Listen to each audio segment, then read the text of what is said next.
अथात सूर्यतां राजन् वंसा सोमस्य पावना यस्मिन्नैलादयो भूपा क्रियन्ते पुण्यकीर्तया। बोले नारायण के नाभि से वे ब्रह्मा जी के वे अत्रि के वे चंद्रमा और चंद्रमा से चला चंद्रवंश। इन्हीं के वंश में हुए पुरु के वे भाई यदु से चला यदुवंश। यदुवंश में वे अजमेर देवमेर सूरसेन आदि और सूरसेन के वे वसुदेव और वसुदेव जी की धर्मपत्नी भी देवकी और देवकी के बेटे वे 8वें वे कृष्ण और 9वीं भी बेटी उसका नाम था सुभद्रा। राजा परीक्षित वो तुम्हारी दादी बनी। बोलिए भक्त वत्सल भगवान की। बोल 4 वर्ष भगवान गोकुल में रहे, उसके बाद वृंदावन चले गए। 6 साल वृंदावन रहे, गोवर्धन धारण किया। 11 वर्ष में भगवान मथुरा चले गए। उसके बाद 14 वर्ष भगवान ने यहाँ वास किया। जरासंध के साथ युद्ध हुआ। जरासंध के साथ रणछोड़ भाग करके भगवान 25 वर्ष में समुद्र के बीच में गए और वहां सोने की द्वारिका बनाई और द्वारिकाधीश बन करके भगवान 100 साल रहे। 56 करोड़ का भगवान ने परिवार किया और उसके बाद समुद्र में के बीच में द्वारिका डुबाई और उसके बाद भगवान परम धाम चले गए। राजा परीक्षित ने बोला प्रभु हो गई कृष्ण कथा। बोला हाँ हो तो यही तो हुआ। बोला नहीं प्रभु, मुझे विस्तार से जानना है कि मेरे प्रभु कैसे अवतार हुआ उनका। तब सुखदेव महाप्रभु ने विस्तार से राजा परीक्षित को कृष्ण कथा श्रवण करवाए। बोलिए भक्त वत्सल भगवान की जय हो।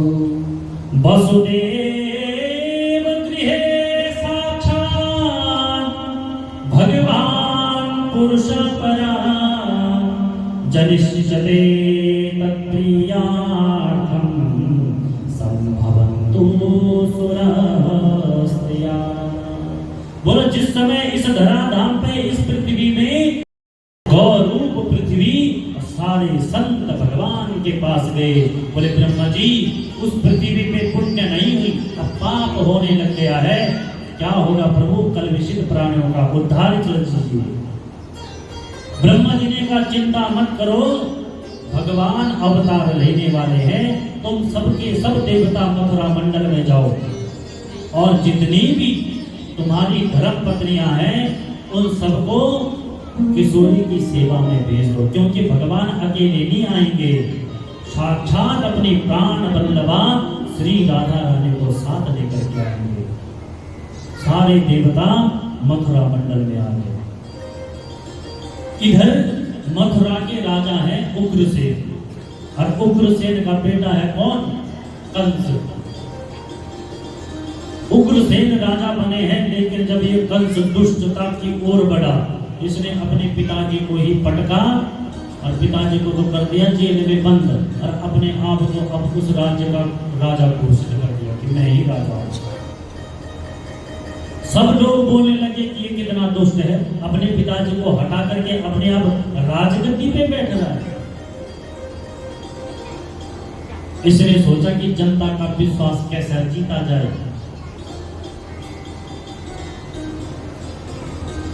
देखो दुनिया को 2 ही बेवकूफ बनाते, कौन?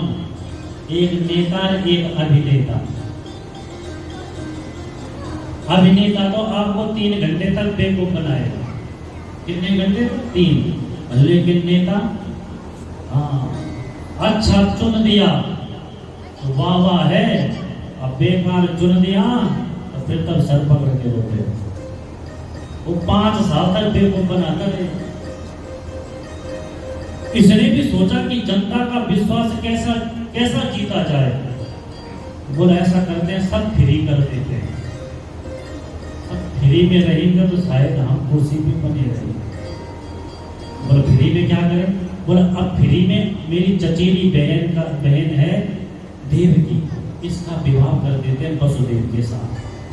अब रिश्ता किया वसुदेव जी के साथ। जैसे ही देवकी की विदाई का नंबर आया वैसे ही कंस रोने लग गया। मोटे मोटे आंसू। कई नेता होते मंच में आकर के रोने लग जाएंगे और तुमने बोला ओ महाराज जनता के लिए रो रहे। तो जनता के लिए नहीं रो रहा, अपने कुर्सी के लिए रो रहा है कि कहीं चली न जाए। ये भी मोटे मोटे आंसू रोने लग गया, बोला बहन तेरे बिना कैसे रहूंगा, मैं ससुराल तुझे छोड़ने में जाऊंगा। रथ पकड़ा इसने, रथ की रस्सी घोड़ों की चाप पकड़ी, बोला मैं तुझे छोड़ने आऊंगा बहन, लेकिन अब तू ससुराल चली जाएगी, तेरे बगैर मेरा जी नहीं लगेगा, क्योंकि बहन तेरा चेहरा देखकर तो मैं भोजन पाता था, किलकारियां मेरे घर में गूंजती थी, अब तू ससुराल चली जाएगी, तेरे बिना मैं कैसे रहूंगा। सारी जनता देख रही थी, जनता ने कहा रे हम तो सोच रहे थे कि बड़े दुष्ट है, लेकिन अंदर से तो मक्खन है भाई, रो रहे हैं। ऊपर से देवताओं ने देखा, बोला रे कंस ऐसा नाटक कर रहा है, इतना खतरनाक नाटक कर रहा है, अगर ये ऐसा करता रहा तो इसका पाप का गला नहीं भरेगा और ये जल्दी से नहीं मरेगा। आकाशवाणी हुई, अस्यास्त्वाम अष्टमो गर्भो हंतायाम बहसे बुधा भगनिम हंतुमारब्धा खड्गपाणि कचेग्री। रे कंस, जिस बहन को तो इतनी डांट प्यार से विदा कर रहा है, इसी के गर्भ से 8वां लाल तेरा काल बनेगा। जो इसने इतना सुना कि 8वां लाल काल बनेगा, देवकी के केस पकड़े, रथ से नीचे उतारा, तलवार निकाली और मारने के लिए उद्यत हुआ। जैसे मारने वाला था वैसे वसुदेव जी ने हाथ पकड़ लिया। बोला कंस महाराज क्या करते हो, जनता देख रही है, जनता सब समझ गई, बोला कितना दुष्ट है, अभी तक तो रो रहा था, अभी ये देवकी को मारने लग गया, अबला स्त्री पे हाथ उठा रहा है। सब जनता को पता चल गया नाटक कर रहा है, ढोंगी है। वसुदेव जी ने बोला देवकी को क्यों मार रहा है, अरे इसकी हाथ की अभी तक लाली नहीं उतरी है, ससुराल का इसने भी मुंह नहीं देखा है, अभी तो ये ससुराल तक नहीं गई तो इसका वध कर रहा है। अरे कंस ऐसे मत करो, अरे आप बड़े धर्मात्मा हो, ऐसे क्यों कर रहे हो। बोलो मुझे प्रवचन नहीं सुनने, मैं इसका वध करूंगा, क्योंकि इसके गर्भ से मेरा काल उत्पन्न होगा, इसलिए काल की जड़ को ही समाप्त कर दो, इसलिए मैं इसको मारूंगा। वसुदेव जी ने बोला कंस तुझे देवकी से डर है कि देवकी के पुत्र से डर है। बोला मुझे देवकी के पुत्र से डर है। तो बोला तो देवकी को क्यों मारा है, इसके जितने भी पुत्र होंगे मैं तुझे सुपुर्द कर दूंगा, तेरी मर्जी जो करना। बोला ठीक है, ये तो मैंने सही बोला, लेकिन ससुराल नहीं जाओगे, मेरे ही घर रहोगे। 7 जोड़ी अंदर देवकी और वसुदेव जी को जेल खाने में बंद कर दिया। पहला पुत्र हुआ कीर्तिमान। वसुदेव जी लेकर के कंस के पास गए। कंस ने कहा इससे मुझे डर नहीं है, ये तो अभी पहला है, मुझे डर तो 8वें से है।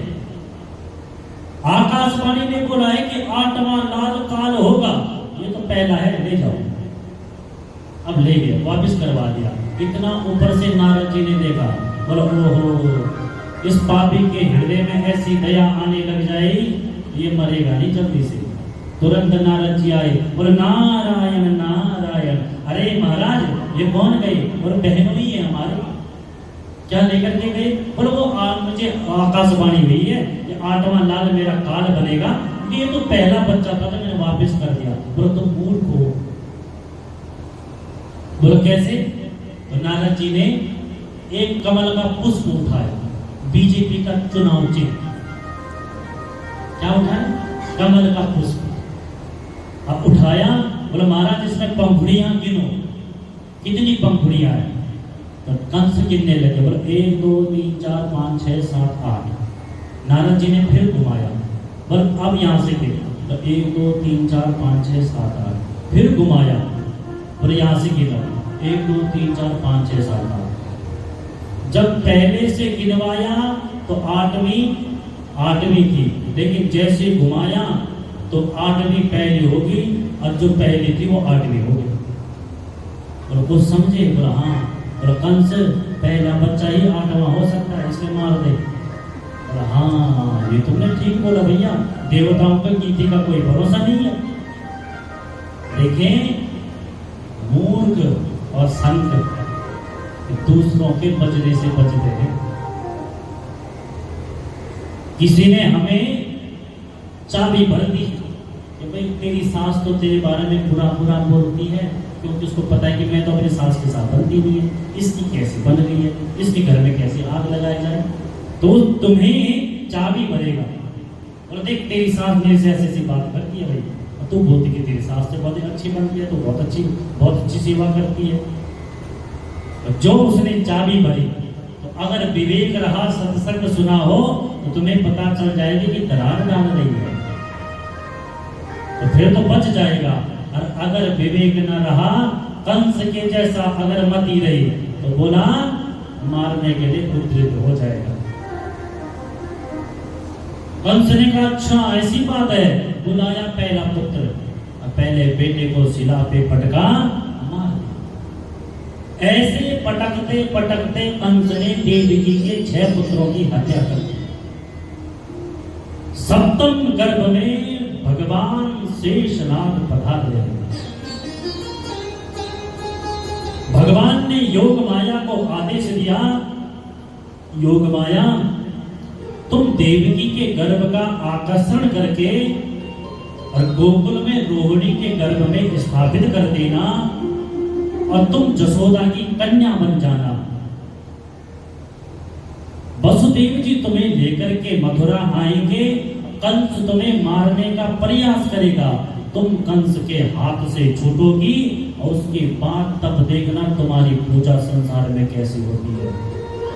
साल में 2-2 नवरात्रों में तुम्हारी पूजा होगी, 2-2 गुप्त नवरात्रों में तुम्हारी पूजा होगी, और अनेक नामों से तुम्हें जाना जाएगा। कुमुदा चंडिका कृष्णा माधवी कन्यकेति च माया नारायणी दैत्य अंबिकेति च। कामनी चंडिका कृष्णा माधवी भगवती माँ जगदम्बा, आपको अनेक रूपों से अनेक नामों से जाना जाएगा। योग माया ने वैसे ही किया, देवकी का गर्भ का आकर्षण किया और रोहिणी के गर्भ में स्थापित कर। कंस को लगा कि सप्तम गर्भ खराब हो गया, अब अष्टम गर्भ में भगवान पधारे। सारे देवता आए और उस जेल खाने में अब भगवान से स्तुति करने लग गए। सत्यव्रतम सत्यपरम त्रिसत्यम सत्यस्य योनिं निहितं च सत्ये सत्यस्य सत्यामृत सत्यनेत्रं सत्यात्मकां त्वां शरणं प्रपन्ना। पढ़ा नहीं है भगवान, और सब स्वागत कर रहे हैं हाथ जोड़ करके, प्रभु आप आइए और इस कंस का उद्धार कर दे, इस दुष्ट से हमें बचा दीजिए। तो सब हाथ जोड़ करके भगवान का स्वागत कर रहे हैं। स्वागतम के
सबने स्तुति करी, सब देवता स्तुति करके वो चले गए।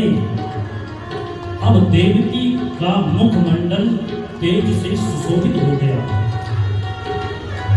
कि अत सर्वा गुणोपेता काला परम शोभना। ऐसा धीरे धीरे करके समय निकट आने लग गया। भादों का महीना, कृष्ण पक्ष, अष्टमी तिथि, बुधवार, रोहिणी नक्षत्र, हर्षण योग, बबकरण, मध्य रात्रि ठीक 12 बजे चतुर्भुज रूप में भगवान प्रकट हो गए।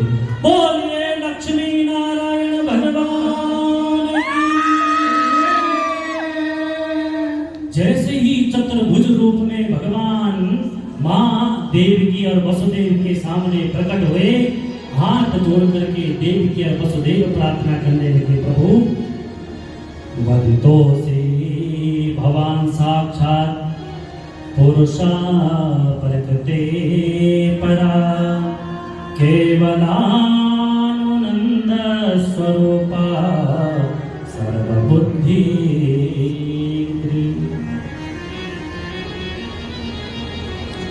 प्रार्थना करने लगे, प्रभु आप प्रकृति से परे परम पुरुष परमात्मा हो, हम आपको पहचान गए। देवकी ने बोला, वसुदेव जो बात करनी है जल्दी जल्दी कर लो, अगर कंस को पता चला तो अभी आ जाएगा, सब गड़बड़ हो जाएगा।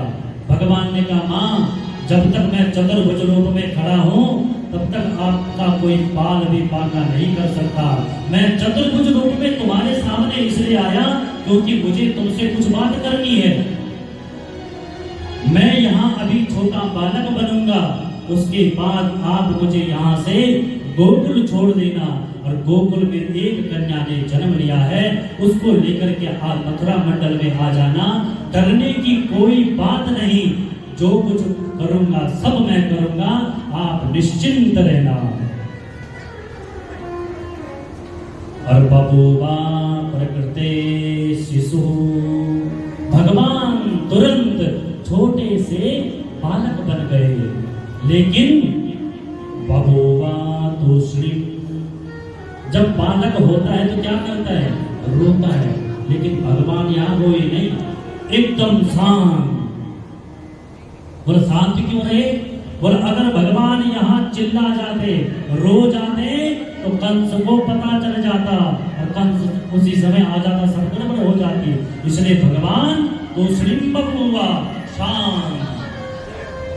लेकिन देवकी मैया सोच रही है, चतुर्भुज रूप में जो मेरे सामने खड़ा रहा, जिसके रोम रोम में कई करोड़ों ब्रह्मांड लटक रहे हैं, जिसके रोम से वेद ध्वनि निकल रही है, ये इतना ब्रह्मांड का नायक मेरे अंग में आया कैसे? ब्रह्मांड निकाया निर्मित माया, रोम रोम प्रति देव कहे, सो मम उर्वासी यह उपहासी, सुनत धीर मति धीर न रहे। ब्रह्मांड का रचयिता ये मेरे अंग में आया कैसे? कुछ समझ में नहीं आया देवकी के। वसुदेव जी ने तुरंत सूप में लिटाया, सर पे बिठाया, जितनी भी हथकड़ियां लगी थी चटाचट करके खुली, जितनी सात जोड़ी अंदर थे सब दरवाजे खुले। बाहर निकले तो देखा सब सैनिक घराटे बजा करके सो रहे हैं। ऊपर से बादलों ने देखा, बोल वाह ये भी काले काले, हम भी काले काले, इनका नाम भी घनश्याम, हमारा नाम भी घनश्याम। एक घनश्याम ने दूसरे घनश्याम का जब दर्शन किया तो भगवान बादलों ऊपर से मंद मंद फुहारे डालने लगे, बारिश होने लगे। जैसे बारिश भगवान के मुख में पड़ती है तो पीछे से शेष नाग जी ने देखा कि मेरे प्रभु को कष्ट हो रहा है, 1000 फन तान करके भगवान पीछे से छाता बन गए शेषनाग जी। अब आगे आगे चल रहे हैं कौन? वसुदेव जी। आगे जमुना जी आए। अब जमुना जी भगवान की होने वाली पटरानी है। और जब पति की खबर मिले कि आने वाले हैं तो पत्नी जी के हृदय में उत्कंठा ज्यादा बढ़ जाती है। ये उनसे पूछो जिनके पति विदेश रहते हैं। 3 साल का वीजा लगा है और वो 3 साल बाद ही आएंगे। जब 3 साल पूरे होने वाले हो और उसके बाद पतिदेव आज घर आने वाले हो तो धर्म पत्नी जी तो कई बार शीशा नजर देख देती है। आते जाते शीशे में देख देख के बाल ठीक है कि नहीं है, साड़ी का पल्लू ठीक है कि नहीं है। कई बार परफ्यूम डाल देती है कई प्रकार की, भैया खुशबू तो लेगी। जैसी ही गाड़ी की आवाज सुनाई देती है वैसे दौड़ करके बाहर जाती है। तब तक नजर आता है कि पड़ोसी आए हैं, अभी मेरे वाले नहीं आए। उदास हो जाती है। उत्कंठा, ऐसी ही उत्कंठा जमुना जी के हृदय में है। इतने वर्षों बाद आज मेरे पति मेरे को दर्शन देने के लिए आ रहे हैं। तो जैसे ही वसुदेव जी जमुना जी में प्रविष्ट हुए वैसे ही जमुना जी बुलारे मारने लग गए, ऊपर ऊपर चढ़ने लग गए। अब वसुदेव जी की सफेद सफेद तुरंत कंस के कारागार में पहुंच गए। जैसे अंदर पहुंचे तो जितने भी दरवाजे खुले थे सब चटाचट करके बंद हो गए। हथकड़ियां वैसे लग गई। अब ये कन्या जोर से चिल्लाई, किम माया हतया मंदा जाता खलु तवान कृता यत्र क्वा पूर्व सत्तुर माहिंसी कृपणा। जोर से चिल्लाई, जो चिल्लाने की आवाज सैनिकों ने सुनी, जो सो रखे थे उठे खड़े उठे, बोले महाराज हो गया। बोले क्या हो गया? बोले महाराज कन्या ने जन्म ले लिया। तो यहाँ तो 8वां लाल आने वाला था, कन्या कहां से आ गई? कंस ने बोला हो सकता है ये कन्या ही बालक बन जाए, इसलिए जो भी है छोड़ूंगा नहीं। तुरंत गया देवकी को बोला देना। देवकी ने कहा कंस भाई देख ले, कन्या है क्यों हत्या कर रहा है, मत कर। तुझे बालक से डरता क्यों मांगा है? और कोई भी है मेरे को दे। और जैसे पकड़ा, पकड़ करके शिला पे पटकने वाला था वैसे ही हाथ से छोटी कन्या चतुर्भुज रूप में प्रकट हो गई। बोल जगदम्बी जगदम्बे मैया की जय। बोले कंस फालतू में क्यों बच्चों की हत्या करता है? अरे कंस तेरे को मारने वाला तो कहीं और पैदा हो गया है। वो कहाँ हो गया है? बोला ये तुझे आने वाले समय में अपने आप पता चल जाएगा, खोज लेना। और वहीं से अंतर ध्यान हो गई। माँ भगवती सीता विंध्याचल पर्वत में गई और वहीं विराजमान हो गई। अब इधर तो हुई मथुरा की बात। अब चलते हैं कहाँ? वृंदावन। कहाँ? गोकुल में, नंद भवन में। नंद बाबा है 90 बरस के और जसोदा मैया है 80 बरस की। और इनके घर में कोई बालक ही नहीं। ये परेशान। एक दिन चातुर्मास करने के लिए नंद बाबा के घर में संतों की टोली आ गई। और जैसे संत पहुंचे तो नंद बाबा जसोदा ने प्रणाम किया, बोला पुत्रवान बाबा, आशीर्वाद दे दिया संतों ने। नंद बाबा हंसे, बोला महाराज 90 वर्ष की उम्र में तुम कह रहे हो पुत्रवान बाबा, अब कहां से पुत्र होगा? बोला अरे नंद बाबा तेरे घर में कोई पुत्र नहीं है? बोला नहीं महाराज। बोला ठीक है, जब तक तेरे घर में पुत्र नहीं होता है तब तक हम तेरे घर में रहेंगे और संतान गोपाल का जाप करेंगे और भगवान चाहेगा तो तेरे घर में भगवान आएगा। बोल भक्त वत्सल भगवान की। कि नंदा स्वात्मचे उत्पन्ने जाता लादो महामना आहूया विप्रान वेद ज्ञान स्नाता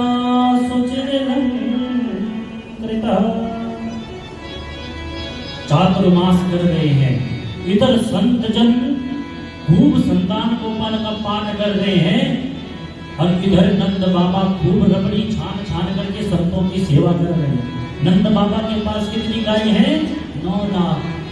खूब दूध घी की आनंद है, पर मानो वहां सागर बना हुआ है। भगवान की कृपा हुई, अंक में भगवान पधारे। जैसे नंद बाबा को पता चला तो तुरंत अपनी बहन को लेने के लिए ससुराल गए।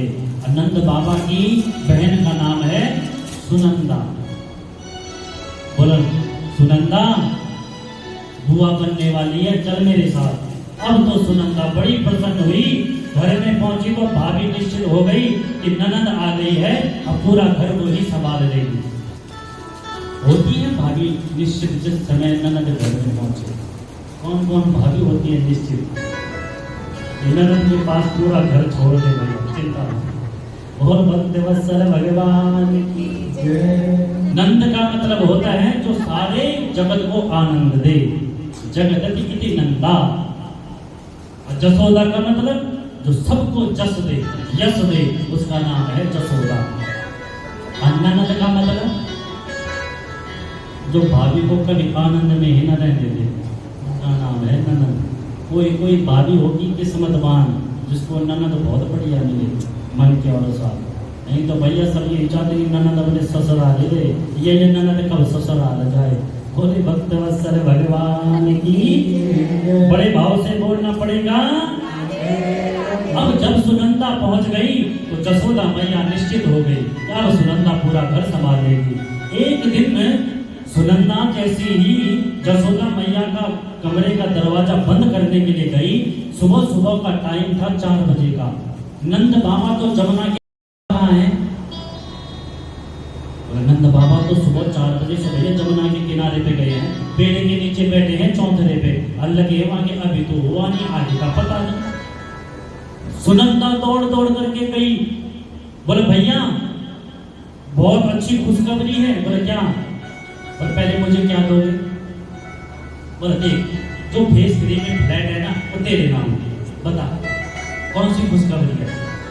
बोले नहीं नहीं इतने से काम नहीं चलेगा। बोले ठीक है। बोले जो उधर गाजियाबाद न्यूडा की तरफ जो 27 मंजिल में दूसरा फ्लैट है वो तेरे नाम। नहीं क्या इतना नहीं, और क्या दोगे मुझे? बोले ठीक है, जो बम्बई में लिया है ना सब तेरे नाम। बोले नहीं भैया मुझे और भी चाहिए। बोले ठीक है ना सुनंदा तू मांग, तुझे क्या चाहिए? बोले भैया मुझे तो 9 लाख का हार चाहिए। तो ठीक है सुनंदा, तुझे मैं 9 लाख का हार दिया, और तो सारी तिजोरी की चाबियां तो अपने पास रख, लेकिन बता तो सही कि खुशखबरी क्या है? सुनंदा ने कहा भैया जिसका इंतजार आप कर रहे थे ना वो आपके घर में प्रकट हो गया। बोल कृष्ण कन्हैया की। ने सुना, दौड़ करके घर में आए, बाल बालों ने सुना, गोपियों ने सुना, 84 गज के लहंगे सिलवा करके जसोदा मैया को बधाई देने के लिए चल पड़ी। और बाल बालों ने नंद बाबा को पकड़ा और खूब दही डाली ऊपर से, दूध डाला ऊपर से, विवश करके नचाने लग गए नंद बाबा को। बोले नंद बाबा 90 वर्ष में टोकरो भयो है, अब तो तुझे नाचना ही पड़ेगा। तो जिस को खुशी है भगवान की वो तो नाचे, और जिसको खुशी है कंस के मरने की या कंस की जीवित रहे, जो कंस के पार्टी के वो बोला बैठे रहे आराम से चुपचाप, और जो कृष्ण की पार्टी के हैं बोले वो आनंद से नाचे। तो अब हम भगवान की झांकी का दर्शन करेंगे एक भजन के साथ, उसके बाद आज की कथा को यहीं पे विश्राम। श्री कृष्ण जन्म की आपको बहुत बहुत बधाई, आपकी मनोकामना पूरी हो और आपके घर में ऐसे लड्डू गोपाल हमेशा अपना नटखट लीलाएं करते रहे, दिखाते रहे। बोलिए भक्तवत्सल भगवान की जय। अरे हो मेरा नाम, अरे गोकुल माँ देवता हो यहाँ तेरा। काली की सेवा करते हुए बोलते हैं जो भगवान के दरबार में नाच गया उसको 84 लाख योनियों में नहीं नाचना पड़ता। और डीजे पे तो हम रोड पे नाचते रहते हैं, और डीजे पे नाचने से पाएगा नहीं। तो भगवान भगवान के दरबार में भगवान के सामने जो नाच गया उसको कभी भी पापों में नहीं नाचना पड़ता। तो आइए गोकुल माँ देवता हो यहाँ देना जन्म ले तो छठ बलि नारना। गोकुल माँ देवता हो यहाँ देना जन्म ले तो छठ बलि नारना। गोकुल माँ देवता हो यहाँ देना जन्म ले तो छठ बलि नारना। गोकुल माँ देवता हो यहाँ देना जन्म ले तो छठ बलि नारना। छठ बलि नारना हो छठ बलि नारना। छठ बलि नारना हो छठ बलि नारना। छठ बलि नारना